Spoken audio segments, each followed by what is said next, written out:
এভাবে সেমাই রান্না করলে মনে হবে আপনি সেমাই খাচ্ছেন না, ক্ষীর খাচ্ছেন। এতটাই লোভনীয় এবং এতটাই ইয়াম্মি হয়। আসসালামু আলাইকুম রহমতুল্লাহ। আমার প্রিয় দর্শক, সবাই কেমন আছেন? আশা করি সবাই ভালো। দর্শক, আপনাদের সাথে একটু ভিন্ন ধরনের সেমাই রান্না শেয়ার করব। ইনশাল্লাহ আপনাদের ভালো লাগবে, কেননা সামনে ঈদ আসতেছে। আর ঈদের সময় আমরা চেষ্টা করি একটু ভিন্ন ধরনের সেমাই রান্না করতে, বিভিন্ন আইটেমের। সো দর্শক, আজকের এই রেসিপিটা অবশ্যই আপনাদের ভালো লাগবে, এবং ভালো লাগলে অবশ্যই কিন্তু লাইক করে শেয়ার করে দিবেন। দর্শক, এখানে প্রায় 1 প্যাকেট সেমাই নিয়েছি, আর এই সেমাইটা কিন্তু খুবই পাতলা।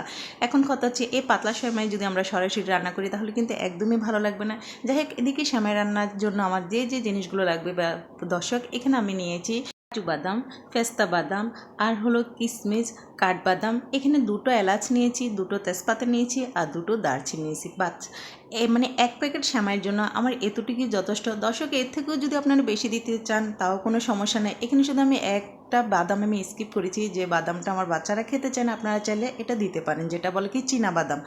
দর্শক, এদিকে পাইপ্যানের মধ্যে আমি এখন সেমাইটা ভাজার জন্য এখানে পরিমাণ মতো আমি ঘি দিয়ে দিলাম। পরিমাণ মতো বলতে আমি এখানে বরাবর 1 চামচ দিয়েছি। আর সেমাইটা যদি আপনারা ঘিয়ের মধ্যে একটু ভাজা করেন দর্শক, এটার স্মাইলটা যেমন সুন্দর, তেমনি কিন্তু কালারটা পুরোটাই চমৎকার আসে। আর একেবারে কিন্তু ক্ষীরের মতোই লাগে কালারটা। তাই অবশ্যই চেষ্টা করবেন সেমাইটাকে ঘির মধ্যে খুব সুন্দর করে ভাজা করে নিতে। আর প্রথম অবস্থায় আমি যে জিনিসটা দিয়ে দিলাম স্মাইলটা আসার জন্য, সেটা হলো দারচিনি, এলাচ, তেজপাতা, লবঙ্গ।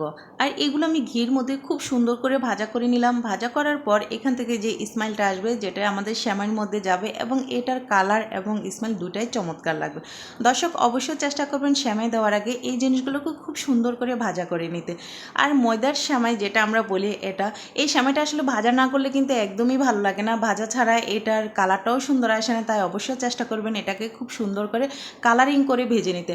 কথা হচ্ছে দর্শক, আপনারা যখন ভাজা করবেন খুবই সাবধান, কোনো প্রকার হাই হিটে দিয়ে এটা ভাজা করতে যাবেন না, তাহলে কিন্তু পুড়ে যাবে। সুন্দর যে একটা কালার, সেটা একদমই আসবে না। আপনারা লক্ষ্য করলে বুঝতে পারবেন দর্শক, আমি কিন্তু খুবই লো হিটে রেখে এটাকে খুব আলতোভাবে আস্তে আস্তে ভাজা করে নিচ্ছি। আর সেমাইটা যত বেশি ভাজা করবেন তত এটা মুচমুচে হবে, এবং এটা থেকে স্মেল আসবে, এবং এটা খেতে কিন্তু খুবই ভালো লাগে। তাই অবশ্যই চেষ্টা করবেন এরকম করে আস্তে আস্তে খুব কালারিং যতক্ষণ আসবে না ততক্ষণ পর্যন্ত এটাকে ভাজা করে নেবেন। আর ভাজা করার পরে কিন্তু আসলে এই সেমাইটা খেতে খুবই ভালো লাগে, খুবই লোভনীয় লাগে। বললাম না, একটু ভিন্ন স্বাদের। এখন আমি এখানের মধ্যে দিয়ে 1.5 চামচ চিনি। এখানে আমি লাল চিনিটা ব্যবহার করেছি। দর্শক, আপনারা চাইলে এখানে ফ্রেশ চিনিটা ব্যবহার করতে পারেন, কোনো সমস্যা না। দর্শক, আমি আরেকটা কাজ যেটা করেছি অফ ক্যামেরায়, আমি 1 কেজি লিকুইড মিল্কে টেনে খুব সুন্দর করে আমি হাফ কেজি করেছি, এবং তার সাথে আমি কনডেন্স মিল্ক অ্যাড করেছি। 2টো জিনিস অ্যাড করে আমি খুব সুন্দর করে এটাকে টেনে নিয়েছি। কেননা লিকুইড মিল্ক এটা দেখানোর কিছুই নেই, এটা আমরা প্রত্যেকেই জানি যে 1 প্যাকেট সেমাইয়ের সাথে আপনারা চেষ্টা করবেন যে 1 কেজি লিকুইড মিল্ক নেবেন, সেখানে টেনে এটাকে যখন হাফ কেজি করবেন তাহলে কিন্তু সেমাইটা কিন্তু একদমই পারফেক্ট হবে, এবং এটা কালারফুল হবে। সেই সাথে দর্শক, খেতেও কিন্তু খুবই মজার হবে, এবং একদমই কিন্তু ক্ষীরের মতো লাগবে। আর আসলে লিকুইড মিল্কটা যদি পাতলা হয়ে যায় তাহলে কিন্তু ভালো লাগে না। আর একটা কথা বলি, কনডেন্স মিল্কটা যদি আপনাদের হাতের কাছে না থাকে, সেক্ষেত্রে লিকুইড মিল্কের সাথে আপনারা পাউডার মিল্কটাও কিন্তু অ্যাড করতে পারেন, তাহলে কিন্তু কালারটাও আসবে এবং খেতেও মজা লাগবে। দর্শক দেখুন, আমি কিন্তু এটাকে যখন ক্ষীরের মতো করেছি, এবং ছানাটা পর্যন্ত এখানে আমি দিয়ে দিয়েছি যে আমি এটাকে কতটা ক্ষীরের মতো করেছি। আপনারা মিল্কটা যখন দেখতেছেন তখনই লক্ষ্য করলে বুঝতে পারবেন মাশাআল্লাহ কালারটা কতটাই চমৎকার এসেছে। আর এইভাবে যখন আপনারা সেমাইটা রান্না করবেন, বিশ্বাস করেন দর্শক, মানে শুধু খেতেই মন চাইবে, অন্য কিছু খেতে কিন্তু একদমই ভালো লাগে না। অনেকে কিন্তু এই ময়দার সেমাইটা খেতে চায় না, ভালো লাগে না। বাট আমি মনে করবো যে এইভাবে যদি আপনারা একবার রান্না করেন না, আপনাদের কিন্তু আসলে মুখে লেগেই থাকবে, জাস্ট ওয়াও। সো দর্শক দেখুন, এখন কিন্তু আমি এটাকে খুব সুন্দর করে নাড়াচাড়া করতেছি। আর সেমাইটা দুধটা দেওয়ার পর দর্শক, আপনাদের যে কাজটা করতে হবে, অবশ্যই কিন্তু খেন্তির সাহায্যে খুব সুন্দর করে নেড়ে চেড়ে দিতে হবে, না হলে কিন্তু এতে লেগে যাবে অথবা দলা পেকে যাবে, যেহেতু এটা ময়দার সেমাই। আর এখানে এখন যে জিনিসগুলো আমি দিয়ে দিচ্ছি, অর্ধেক বাদাম আমি এখানে দিয়ে দিচ্ছি সেদ্ধ করার জন্য, প্লাস এখান থেকে যে সুন্দর একটা স্মাইল আসবে সেটা বের করার জন্য আমি আগে থেকে দিয়ে দিলাম। দর্শক, এটা কিন্তু আপনারা পরবর্তীতে ডেকোরেশনের জন্যও দিতে পারেন, কোনো সমস্যা না। বাট এইভাবে দেওয়ার উদ্দেশ্য হলো এটা এখান থেকে ফ্লেভার আসে এবং এটা খেতে কিন্তু খুবই মজার হয়। সো এভাবে দেখুন দর্শক আমার সেমাইটা কিন্তু কতটা ঝরঝরে হয়েছে এবং কতটা ইয়াম্মি হয়েছে। আর এটা এরকমই কিন্তু একটু পাতলা থাকবে। আর ময়দার সেমাই যখন আপনার মিল্ক দিয়ে রান্না করবেন তখন যদি এরকমই পাতলা না হয় তাহলে কিন্তু খেতে ভালো লাগে না। তাই চেষ্টা করবেন এরকমই পাতলা একটা ভাব রাখতে। সো দর্শক দেখুন মাশাআল্লাহ ঘিটা দেওয়ার কারণে সেমাইটা কতটা কালারফুল হয়েছে এবং কতটা ইয়াম্মি হয়েছে। এটা যখন ঠান্ডা হবে তখন কিন্তু আরও অনেক বেশি ভালো লাগবে। আর এইভাবে কিন্তু দর্শক আমি আরও 5 মিনিটের জন্য এটাকে একটু রান্না করে নেব, কেননা এটা একটু সিদ্ধ হওয়ার পর আপনারাই বুঝতে পারবেন যে এটা কতটাই টেস্টি এবং কালারটা কিন্তু আরও সুন্দর একটা চমৎকার আসছে। দর্শক দেখুন 5 মিনিট না মাত্র 2 মিনিটে কিন্তু এই সেমাইটা রান্না করা হয়ে গেলো। আসলে সব কিছু যদি মানে প্রিপারেশন থাকে তাহলে এই সেমাই রান্না করা কিন্তু খুবই মানে কম সময়ের মধ্যে কিন্তু হয়ে যায় মাশাআল্লাহ।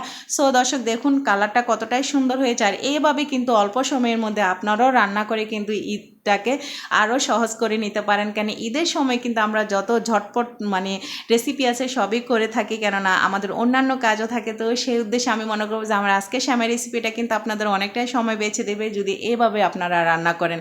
সো দর্শক এখন আমি যে কাজটা করব এটাকে কিন্তু আমি নামিয়ে নেব, নামিয়ে তারপর আমি ঠান্ডা করে নেব। অবশ্য কিন্তু এটাকে চুলা থেকে নামিয়ে তারপর আরেকটা মানে পাইপ্যান অথবা কোনো কিছু দিয়ে নিয়ে নেবেন, কেননা এখানে রেখে দিলে কি হবে এটা কিন্তু মানে আরও ঘন হয়ে যাবে। সো দর্শক দেখুন ফাইনালি কিন্তু আমি এটাকে একটু ডেকোরেশন করে নিলাম। মাশাআল্লাহ আলহামদুলিল্লাহ এটা কতটাই ইয়াম্মি হয়েছে এবং কতটাই লোভনীয় হয়েছে এবং দেখতে মনে হয় যেন পুরোটাই ক্ষীর। আর এটা মুখে দেওয়ার সাথে সাথে মনে যেন মুখের সাথে মিলে যাবে।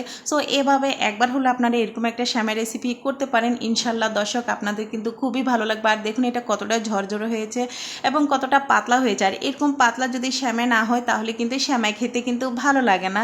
সো দর্শক যদি আপনাদের কাছে আমার আজকের রেসিপিটা যদি ভালো লেগে থাকে তাহলে কিন্তু অবশ্যই শেয়ার করে দেবেন, কেননা আপনাদের একটা শেয়ার আমার অসংখ্য আপু এবং ভাইদের কাছে কিন্তু পৌঁছে যাবে, হয়তো বা তাদেরও অনেকটাই উপকারে আসতে পারে। দর্শক তাহলে এই রেসিপিটা করার সময় শুধুমাত্র মিল্কের পরিমাণটা যদি আপনারা ঠিক রাখেন তাহলে কিন্তু এই সেমাইটা কিন্তু একদমই পারফেক্ট হয়, কোনো প্রকার কিন্তু দলা দলা হবে না এবং বসে যাবে না, একদম কিন্তু এরকমই থাকবে। আর এটা যতক্ষণ পর্যন্ত রাখবেন এরকমই থাকবে, কোনো প্রকার বসবে না।